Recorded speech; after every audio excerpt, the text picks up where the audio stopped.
Hey, Devin Rose here, Lionheart Catholic. Remember, Lionheart Catholics renew the church. That's what we're about. If that's what you're about, hit that subscribe button and like this video. We're going to do part 2 today of Cardinal Sarah's book, The Day Is Now Far Spent. This has been an incredible book. As you can see, I've highlighted a few passages. We're going to read through as many as I have breath for and discuss. So I'm on page 123, and Cardinal Sarah says, "The ailment that characterizes Western society is a self-conscious sadness. The West refuses to love. It is killing itself from within, the motivating force of all spirituality, the desire for God. Faced with the intoxicating grandeur of God's call to holiness, Western man withdraws into himself. He pouts. He refuses to let himself be attracted. He chooses to remain in sadness and rejects the joy that God offers him. A thick bitterness spreads in souls and in society because of this. All social relations are marked by this profound disgust. When divine life is rejected, nothing else can make us happy. Depression has captured the heart of Western man. It has settled there and secretes its dangerous venom." How true is that for us as Western man? We have cynicism, we have consumerism, and hedonism, which we'll talk about, but emptiness, depression, suicide, despair, isolation, desolation.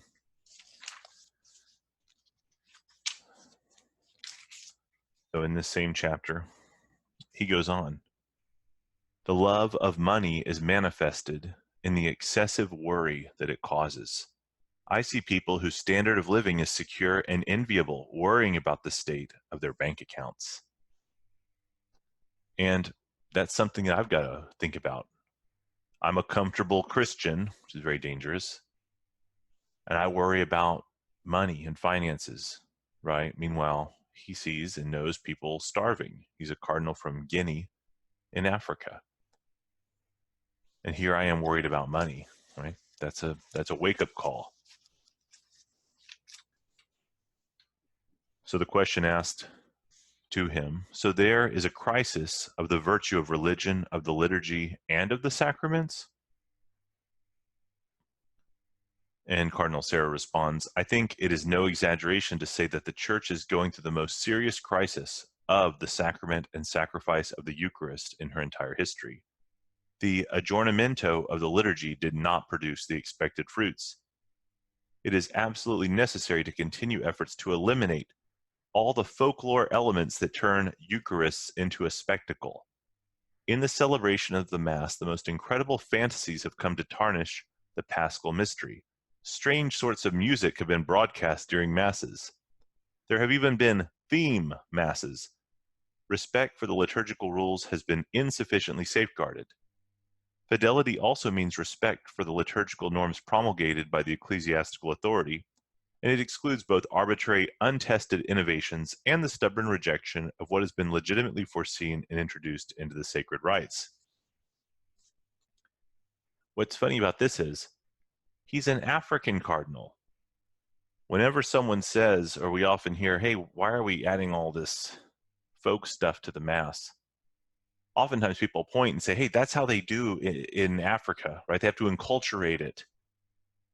And that's why they have to have this kind of stuff. And they then use that to defend all of the different ways in America and in Europe, folklore elements have been added to the Mass, and crazy music, silly stuff, theme Masses.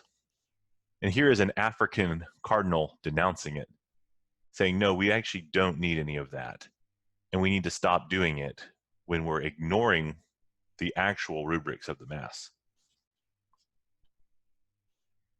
So now he's talking about how we used to have one language, Latin, that we would use in the liturgy. Now we have the vernacular, so we have hundreds of translations of the Mass, which is supposed to help people, right? Again, he's African.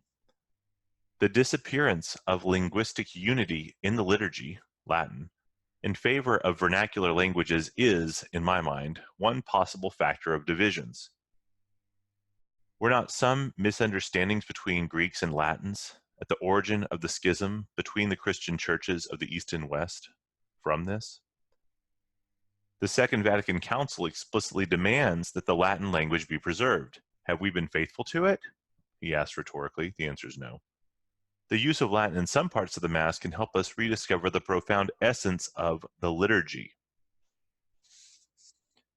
So again, it's interesting. An African cardinal saying, when we had Latin, that was the unifying language in the liturgy. No matter what Mass you went to all over the world as a Catholic, the universal church, there was the universal liturgy and the language that everyone knew. Now, you don't have to be fluent in Latin, right, to understand the Mass. You hear the Mass over and over again. You learn what that Latin means. And at the Latin Mass we go to, they have that nice blue book with the Latin on one side and English on the other. So he talks about the fact that back 1,000 years ago, when the Eastern Orthodox churches broke in schism from the Catholic Church, there were misunderstandings about the Greek East and the Latin West. So the language played a role there.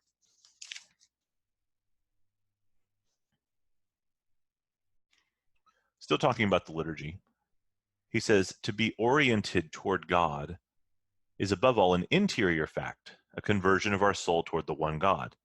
The liturgy must bring about in us this conversion toward the Lord, who's the way, the truth, and the life.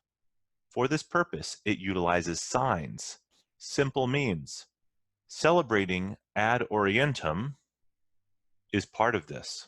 It is one of the treasures of the Christian people. It allows us to preserve the spirit of the liturgy.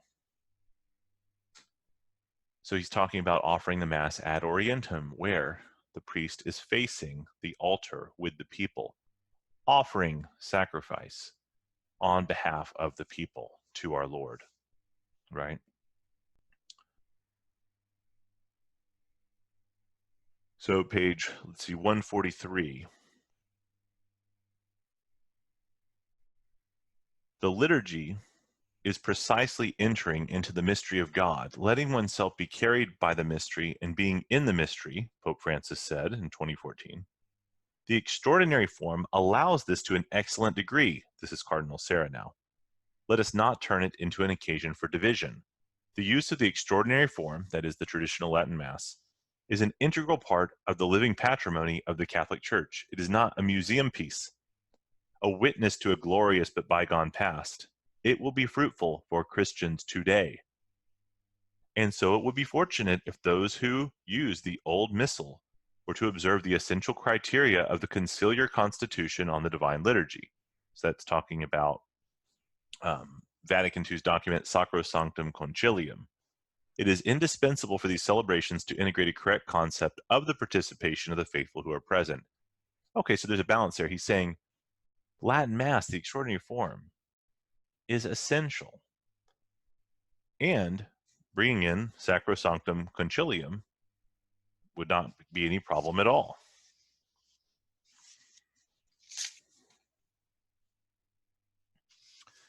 Now, talking about what became a big buzzword after Vatican II, which was active participation in the liturgy. He quotes Cardinal Ratzinger, Pope Benedict, but back in the Ratzinger report. The idea of active participation in the liturgy, Ratzinger says, is no doubt correct, but the way it's been applied following the council has exhibited a fatal narrowing of perspective.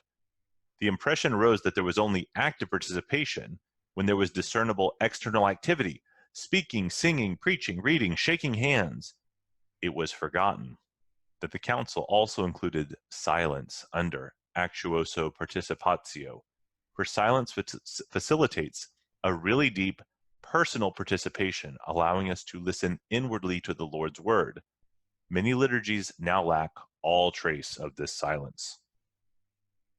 Sacred music, which nevertheless was highly praised in Vatican II, was set aside in favor of utility music, songs, easy melodies, catchy tunes, right? And so what's fascinating about this is, I think we've all experienced this. At Mass, the ordinary form, the Novus Ordo, it's almost nonstop talking, chatter. I don't mean people talking in the pews to each other. I mean, the priest is talking, the deacon's talking, we're talking in response. There's a song. There's almost no moment of silence, right? And even when we receive our Lord in the Eucharist, go back to meditate silently in the pew after receiving him, usually the choir, they finish their first song in, the time for communion, and now they're on to the second one. And if they need to, they'll do a third one. It just has to keep going. But he's saying, no, silence. Silence is a way of doing active participation too, and participating.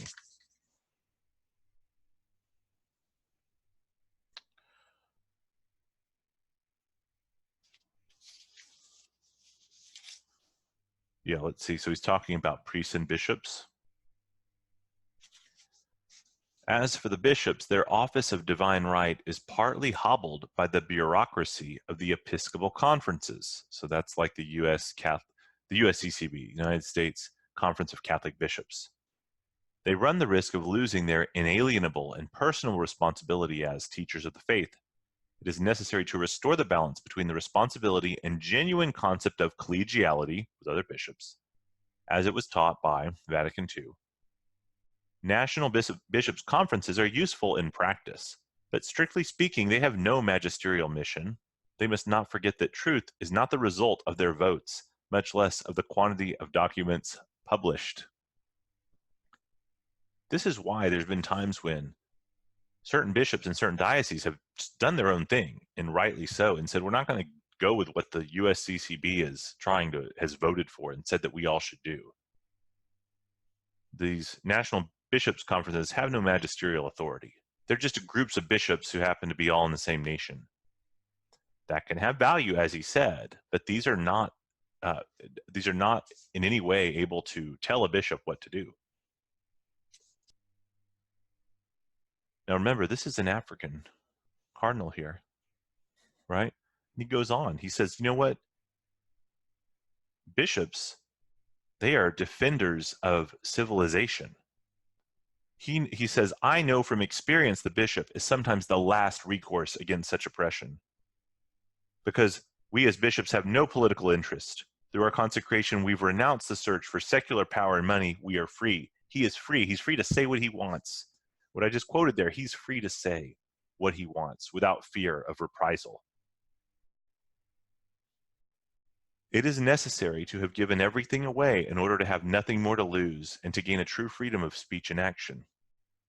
In Guinea, I had to take up the defense of my people against the dictatorship of Sékou Touré. I protested against the violent repression by the enemies of liberty. I do nothing different today in fighting against the enemies of man. No one will silence me. No one will. Not someone in the church, not some secular power or authority, not President Trump, not the head of the UN. No one will. He speaks what he knows to be true, and he will not back down. He lived through Marxist totalitarianism, right? He lived through a type of colonialism as well, right? One that strips the natural resources from his country in Africa and exploits it for gain from other countries. He talks about that in here. And he says, ooh, that can be scary for people, because when I say these things, he says, people threaten me. They tell me, be quiet, you're losing your popularity. You are not well regarded by the media world. You risk losing it. And he says, I am not here to be popular or to increase the numbers in the churches or on the social networks. The profound love for all my brethren in humanity that animates my soul forbids me to be silent. The church has always stood up against ideologies. The bishops have paid the price of blood for having opposed Nazism, communism, and all sorts of racism. Never will I be complicit by my silence in this new ideology of hatred for man and for human nature. The same is true of our love for God and our brethren.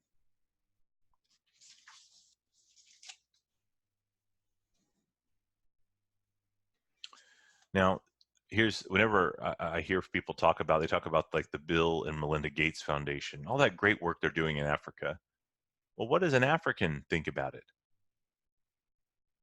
Some international organizations like the Bill and Melinda Gates Foundation, International Planned Parenthood Federation, and its affiliates are spending extraordinary sums to introduce this ideology in Africa. This is page 162. They do not hesitate to put pressure on the governments and the populations. Relying on their financial power and their partisan certainties, they deploy a new form of ideological colonialism. With frenetic energy, some militants act with no respect whatsoever for the African peoples. They sometimes behave like dominating, contemptuous crusaders toward those whom they consider backward. I do not fear, nevertheless, to state that the poor people in Africa, Asia, and South America are profoundly more civilized than the Westerners who dream about fabricating a new man to their own specification. He says, all you who in the eyes of men are powerless and without influence, you who in the depths of your hearts know what it is to be human, have no fear of those who try to intimidate you. You have a great mission. It consists in preventing the world from destroying itself, reestablishing a little of that which constitutes the dignity of life and death, that last part was a quote from Albert Camus when he won the Nobel Prize in 1957. So this African does not welcome this new ideological colonialism that seeks to enforce all of these ideas onto the African people and poor people in other countries. He stands up against them and says, no way. And he says that we have to as well. He says we have to. Are we afraid to speak out?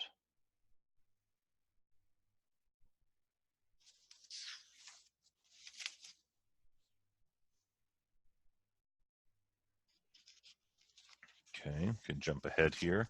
Chapter 8, Hatred, Ridicule, and Cynicism. In the 21st century, totalitarianism has a more pernicious face. Its name is the idolatry of complete and absolute freedom, which is manifested in the most aggressive forms in gender ideology and transhumanism. Nazism, fascism, and communism have terrible successors. We are talking about new ideologies that deny human dignity and promote abortion and euthanasia, but also about Islamist fanaticism, which kills to establish a reign of terror. These have demonic origins. We see in them one and the same hatred of man, one and the same destructive pride. Considering the current historical context, it is urgent for the Church, through the voice of her leaders, to make known to everyone, definitively, the Creator's will concerning man, the family, marriage, the sacredness of and respect for the human person. How many persons of goodwill would join in with such a splendid act of courage by the Church? The Church leaders need to speak up. And how many of us would join our voices to theirs, right, about this?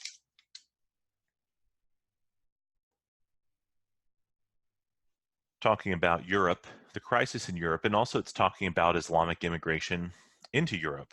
And he says, now the best thing that Europe has to offer to the world is its identity, its civilization, which is profoundly imbued with Christianity. But what has it offered to Muslim newcomers except irreligion and barbaric consumerism? So he's saying, is it surprising that when Muslim immigrants come to Europe, they don't adopt reckless, hedonistic consumerism and atheism? That's not a good alternative to what they believe, and they know it. And that's all that Europe offers, instead of offering the deep roots of the Catholic faith, right, which it's imbued with.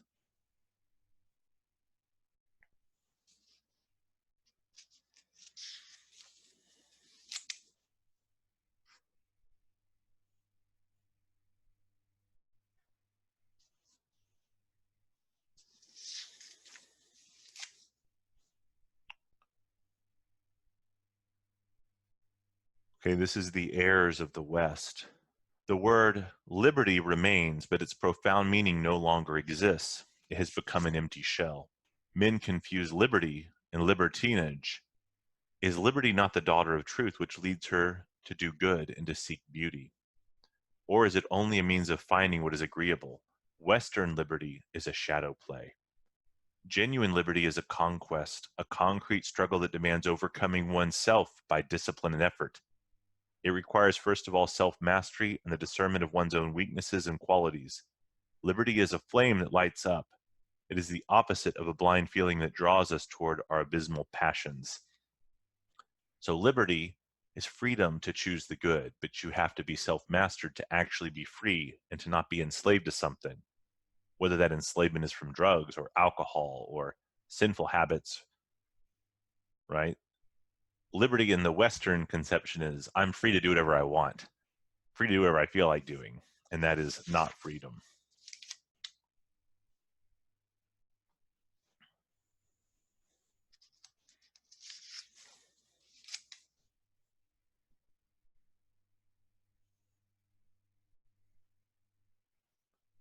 Now he's talking about silence and silence in the liturgy. So he's quoting a bishop here. Silence is the hardest thing for young people, but also the most fruitful. Young people are capable of understanding that the most important thing is not whether or not they're bored at Mass, but going to Mass. We have to get them beyond the emotional side that's often 99% of their motivation.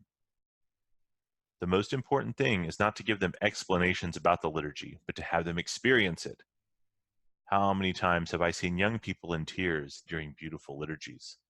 They were weeping because they were discovering a transformative newness. They were experiencing God. What is that talking about? You don't need to have Protestant praise and worship music and to try to get an emotional response from that type of thing, right, as the motivation for someone going to Mass, especially a young person. Rather, silence, sacred music, transcendent beauty, and reverence. That is something different. They can get pop music on the radio. They can't get sacred silence out in the secular world. And when they discover it in a reverent sacred liturgy, it moves them and they experience God.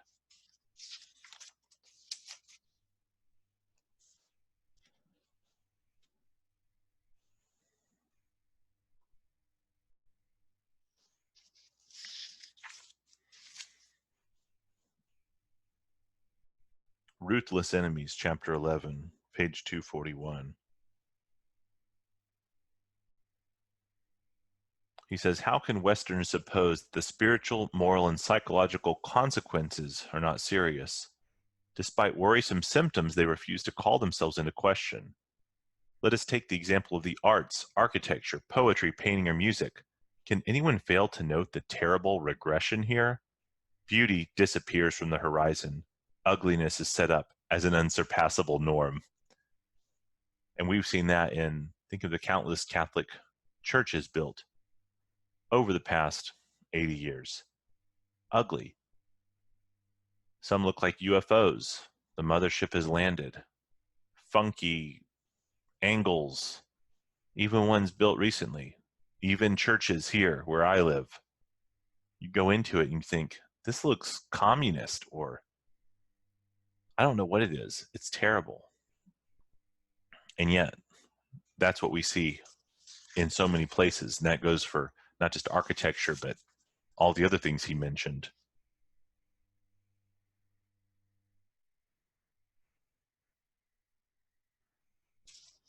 Okay, talking about terrorism there.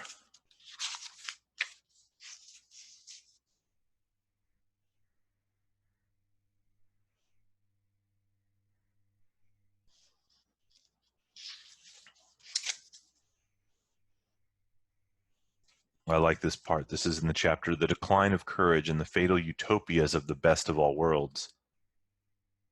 He says, often we notice that our courage comes from our relation to God. Heaven makes heroes. Heaven makes heroes. Alas, we unceasingly focus our interests exclusively on well-being and the enjoyment of material goods and the pleasures of life, and we neglect what's interior.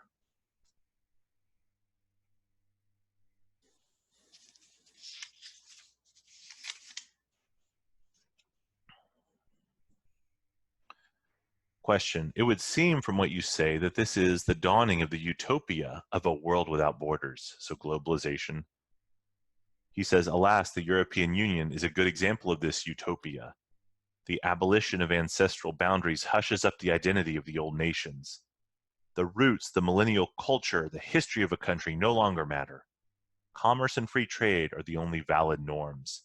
It is not surprising that the populace has rebelled against this attempt to erase their own identity, their history, their language, and their specificity. The project that consists of trying to annihilate the history of states on the altar of financial interests is a dangerous utopia. Which is one reason why Great Britain said, you know what, we're exiting the European Union. And everyone kind of goes crazy. Oh, you can't do that. How could you do that? No. Oh, you're going to go down. Your economy's going to crash. Oh, you're going to be isolated. And they didn't do it necessarily for these reasons, or not completely, but a lot of the people did realize, English people, hey, we don't like this, and they're rebelling against it, just as he speaks about it.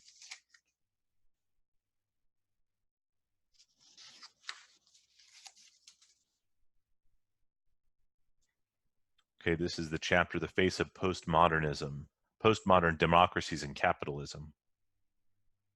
He says, in Africa, we know this exploitation of the interests of the poor. Western ideology allows massacres to be perpetrated with complete impunity. The family is the great treasure of our continent. The governments of the northern countries decided to break this incomparable advantage. I often think of the despicable statement of President Emmanuel Macron during the G20 summit in Hamburg, July 2017, quote, when some countries still have 7 or 8 children per woman, you can decide to spend billions of euros there and you will not stabilize anything, unquote. Cardinal Sarah says, how can they refer to the independence of the African countries when they dare to talk this way? How dare you talk to the African countries that way and condemn them for having children, right? When you've sterilized and contracepted all of your children away. How dare you think that you can impose your ideology on them, is what he says.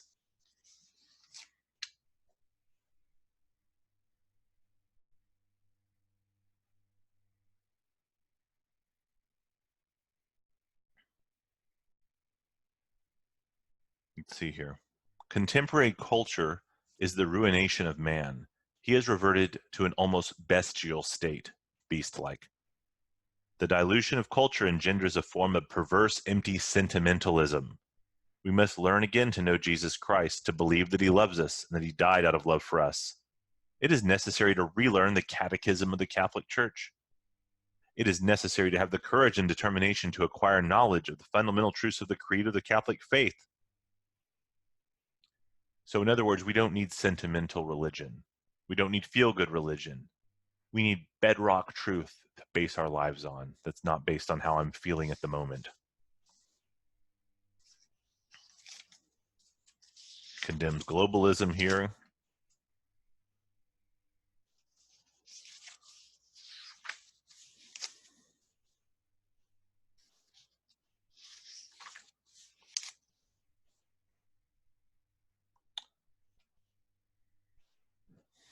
Interesting here.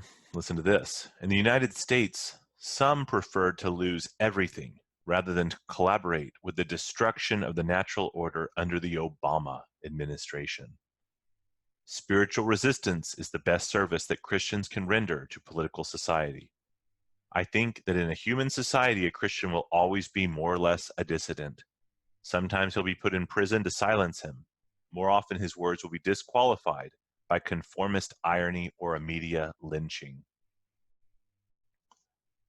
So, condemning President Obama's many actions, right? You think about the Obama administration suing the Little Sisters of the Poor for refusing to pay for contraception.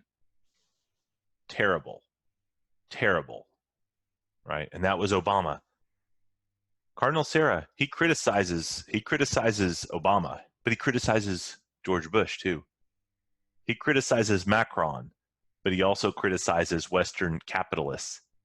He has nothing to lose. He speaks the truth from his heart. He doesn't care about Democrat or Republican. He doesn't care about liberal or conservative, per se. What he cares about is the truth and speaking it.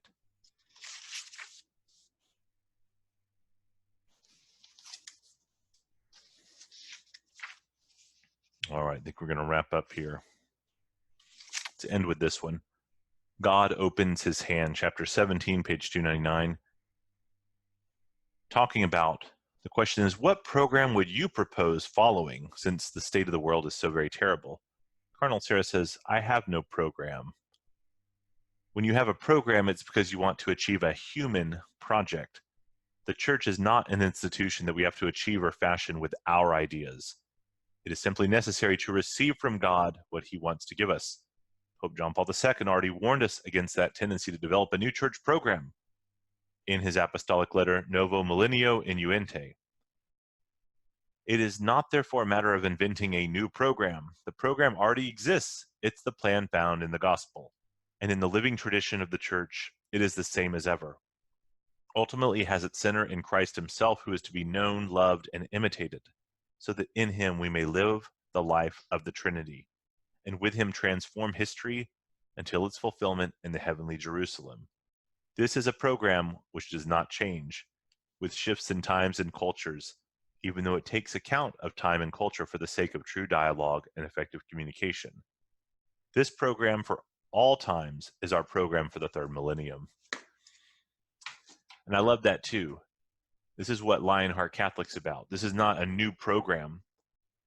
All it is drawing from the treasury of the church's tradition and making it alive and present now. It's not inventing anything new. It's taking what already exists and received from our Lord in the church and putting it into practice. All right. Lionheart Catholics Renew the Church. If that's what you're about, hit that subscribe and like. God bless.